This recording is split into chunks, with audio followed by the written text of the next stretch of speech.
Just a couple of labor notes before we go into the fun half today. A couple of good, a big win out in San Francisco. There was a 3-day, more or less a general strike that shut down the majority of SFO, that's the airport, 84 restaurant outlets. As a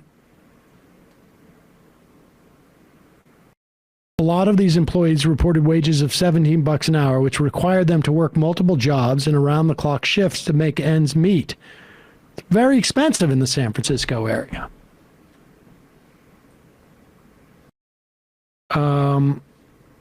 One employee on the picket line told the SF Gate, that's the San Francisco paper out there, she was paid San Francisco's minimum wage of $16.99 an hour and had not received a single raise in the 20 years she had worked at SFO. She frequently had to sleep in her car or at the airport between shifts. Other staff raised concerns about their ability to continue to provide health care to their family members. So they striked for 3 days. It ended Wednesday night, from last Wednesday, when the SFO Airport Restaurant Employer Council and workers reached a tentative deal that was unanimously approved by the bargaining committee. Now most workers are expected to receive close to a 30% raise to $22.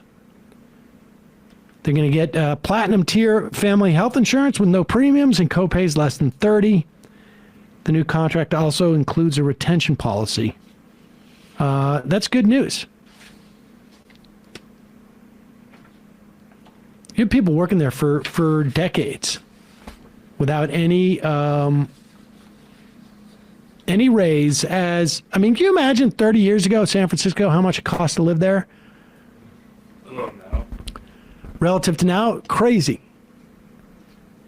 And your pay has gone up like literally like maybe $10 an hour over the course of 30 years. Meanwhile, Chris Smalls and other Amazon labor union organizers at an Amazon warehouse in Staten Island reported that 100 plus workers were staging a work stoppage in the cafeteria. That was at 9:15 last night. This was reported by Lauren Carey Gurley. Because of working conditions. There was a trash compactor that caught fire earlier today, and Amazon called workers off the line, but workers are refusing to go back to work. And then lastly, here's a clip from some grad student workers who are on strike at Clark University in Worcester, down where I probably got some of my first illicit drinks with a fake ID at the Brass Helmet back on Main South back in the day. And they are sponsored, their union is sponsored by the Teamsters. And the beauty of this is when your union, doesn't matter if you're academics, teaching classes or grading papers or whatever it is, when your union is affiliated with the Teamsters, you get an added bonus when you walk off. And that is in the form of 18-wheelers and their horns. Wage now! Living wage now! Living wage now!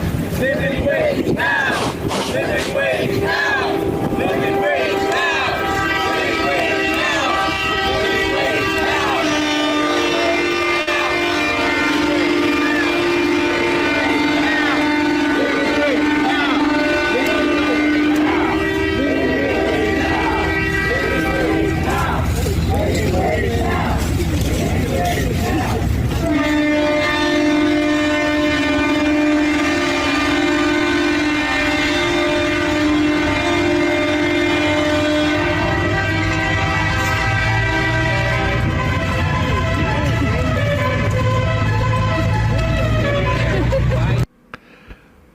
I was on a production once in Boston years and years and years ago, and unbeknownst at the time, it was apparently they hadn't struck a deal with the Teamsters, and at one point we showed up and there was a couple of trucks there, and it was honking big time.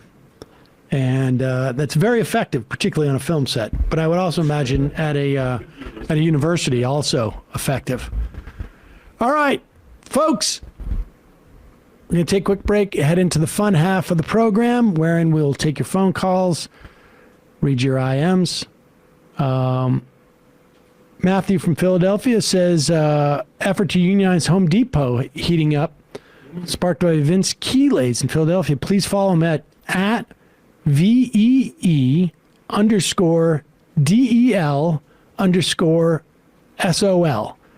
V_Del_Sol.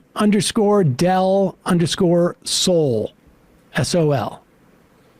And the THD, presumably the Home Depot, Workers Unite.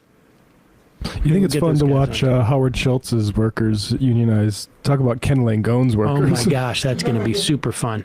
There's other stuff going on in Philly too. I think museum, the Philadelphia Museum workers have been doing staging actions there. We'll try and get those folks on and amplify a bit.